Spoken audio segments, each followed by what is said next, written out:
Welcome to channel AMEC, your insight to the Australian visa system.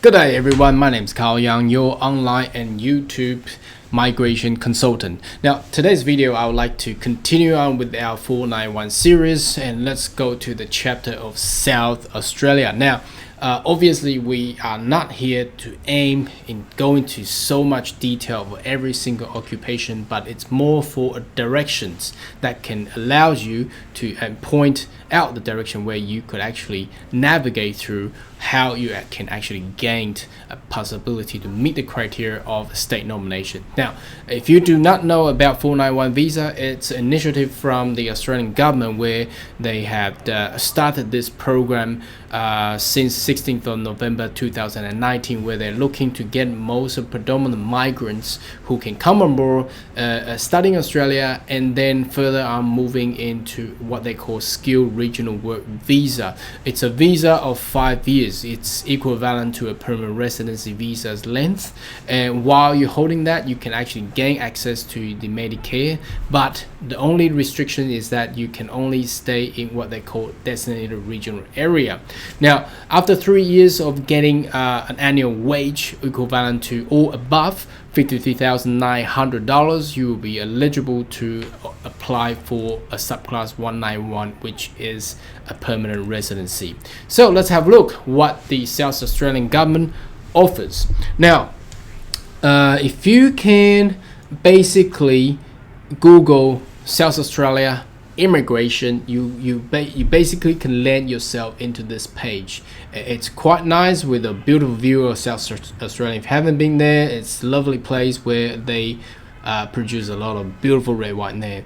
Now let me take you to the skilled migrants. So the most important thing that we need to look at is the skills of state nominated occupation, the lists. Okay, that's the most important part. Now once you hit there, you will actually find all the occupation that's open in South Australia. So you will see here in this page, let me just adjust it a little bit. Okay, now you see this page where it shows state nominated occupation. Here we go, with 274 you can see here, and also the supplementary skill list 223. So that all combines, basically giving you all the occupation that you can find for Australian immigration purpose. So it's very open state. But what is the differences? Now what I'm going to take you to see the supplementary skill list, the only differences is please review skill occupation requirement before apply. So the only differences is that they do have a different requirement between the two lists. Now obviously the state will prefer the state nominated occupations. So occupation down here, what we can see here is what the state would prefer. Now it doesn't say the other part of list they don't prefer. It has requirements. So the requirement I'm going to take you is right here. Basically it tells you to the further detail the supplementary skill. Okay, right here we go. Okay, now the other part of a list of occupation, it requires, it says here, occupational supplementary skill list and special conditions apply are available if you meet all the requirements under one of the following. So there are 4. You only need to meet one of these, and once you click in there, they are required to actually meet, but you need to meet all of them. So the detail is, I won't be going into detail, but basically it says I'm an international student graduate in Australia, so in South Australia. So if you have studying South Australia, they're giving you that right to access to the supplementary list. I have worked in skill occupation list occupation in South Australia for the last 12 months. So you have been in South Australia and work in that occupation for at least 12 months, then you can access to this list. I have an immediate family member permanently residing in South Australia for at least 24 months, and then obviously you get access to the supplementary list. And I have high points. That means that within your occupation you're very skillful, and also the high point meaning that you probably get IELTS of superior level to about if we click here we can see the high point is I think it's it doesn't give you the actual numbers here. Oh, 95. Okay, up here 95 point. You need to have 95 points to actually access to this list. So let's have a look what the list actually offer. Now in the state nominated occupation, predominantly we can see that they are all 491 available. 491 available. They are getting less and less 190 available nowadays. Okay, now the list is actually very good because it does provide a search function up here, so you can type in, for example, if I type shift, you show that a shift is actually under state nominated occupation. It's not in the supplementary. So but if I type in accountant, here we go, accountant is in the supplementary skill list. So basically the whole function here is that I'm here to guide you how you can first of all find out what background you are and go into this here, and you can search it and find out which area you should actually aim for. So if you're really interested about accounting, you must make sure that you landed in South Australia, in Adelaide, and study the accountancies there. You don't want to go to New South Wales and study accountancy, and then you want to go to Adelaide, and then probably you can't get into that because you need to be as a international graduate in South Australia in order to do that. Okay, now obviously, but let's go back. Right here, it actually shows you predominantly occupation here and the additional requirement. Now if you see competent English, that's IELTS 6. So basically if you're a flower grower, it's quite easy for you, and the only hurdle you need to go through is the vet assess. Now vet assess with skill assessing authorities, that basically meant that after you got your qualification, you need to have 1 year work experiences. Then you continue on, you can actually gain 491 visa here. Now so that means the middle part, the column, has more detail in there. Basically meant that occupation is harder to get. So all the farmers are quite easy. Now if you see here, say sales and marketing manager, see it has a lot of stuff. So then you need to get IELTS 7, that's proficient English, and you have to be circumstances that 3.5. So that's additional instruction, and you need to be at least 85 points. So that's a hard part. Now even look at finance manager, that's going crazy. Okay, that they require you to be meeting all that requirement as well. Now if we go down to all the other ones, nurses in health and medical part all require IELTS of 7. That's pretty obvious.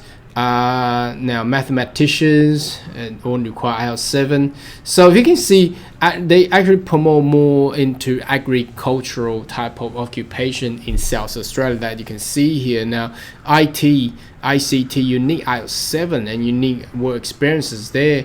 Architect, you even need competent, you only need competent plus English, that's a 6.5, but you need to have 3 year work experience in the field. So that's a hard part to get, because how do you get 3 years of work experience if you don't even have 3 years of visas?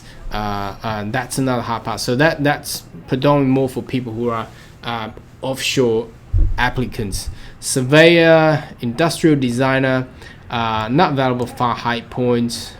So a lot of things are harder. So the only thing that we wanted to see is has less description in the middle of column, and also it has to turn green at the right hand side, because green basically oops, I need to show that it's actually right here. I can see right up there. I'm just moving my screen up there. So green means available, blue means low availability, and the red one basically says less availability or has a special condition. So you want a green one. Okay, now we can see teachers are good, they're all green, but then they require to have a higher, they need to get IELTS 7 and they need to get at least 75 points. Okay, occupational health and safety advisor, IELTS 7, and it's good, they're giving out opportunity for 190. Okay, now what else that we have? The medical, quite good, and if you study medical, it's quite easy for you to actually get 75 points, especially if you study in in designated regional area, because you get that 5 points, and additionally you get IELTS 7, you get 10 points as well, and plus you get all the other stuff in the CCL. So it should be quite easy for people to get that 75. Now moving to nurses. Now nurses for South Australia is quite hard, because the first thing that you see is that you need to get 5 years of work experience. How do you get 5 years of work experiences? That's and provisional 491 visa only, 190 nominated offer for applicant under specific circumstances. So nurses, what Adelaide had done for the past 10 years, they have accepted too many nurses. That's as well we can see. So they need less nurses. All the nurses that they want is very, very experienced nurses.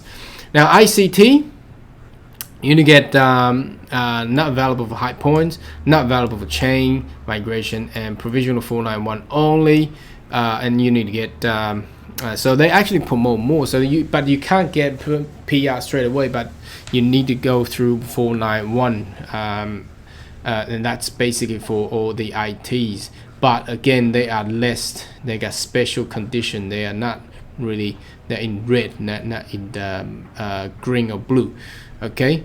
Now moving down, I want to show you guys now trades. They need a lot of trades. You can see in the trades under the sub ends code starting with 3.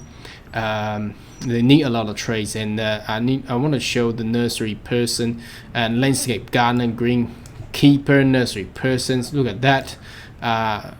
You only need Compton English, and you go provisional 491. That's fine. So basically, once you get nursery person, but the only thing is that nursery person is not on the medium long term, so you don't get 485 visa. But if you're an experienced nursing person, and you can gain experiences for through other certain visas, for example 407 or things like that, it will be quite easy for you to gain there. Now let's go back to the top and see all the other ones. So basically, if you don't see your occupation in the state nominated occupation, it will be in the supplementary skill list. So supplementary skill list is all the leftovers skills and occupations. So you need to meet the additional requirement that I have been showing you previously. Now I'm not going to go in detail. I'm just showing you, pulling down all these 200, because if I go through all the 200 or 500 or 600 occupation here, we're going to spend hours in this video. But what I'm trying to do is that point out the directions. So if you do have interest about Adelaide and going to South Australia under the 491 visa, this is where to go, and how you can actually go to and find out the list in there, and how you can read through the criteria and the requirement there. Obviously, if you do have any other question coming, feel free to leave your message right below. We can respond you in timely manner. So finally, I would like to invite and consider to subscribe to our channel, and should you have any other query you want us to provide you with a detailed video, more than happy to respond and email us, and I shall see you in the next video. Goodbye.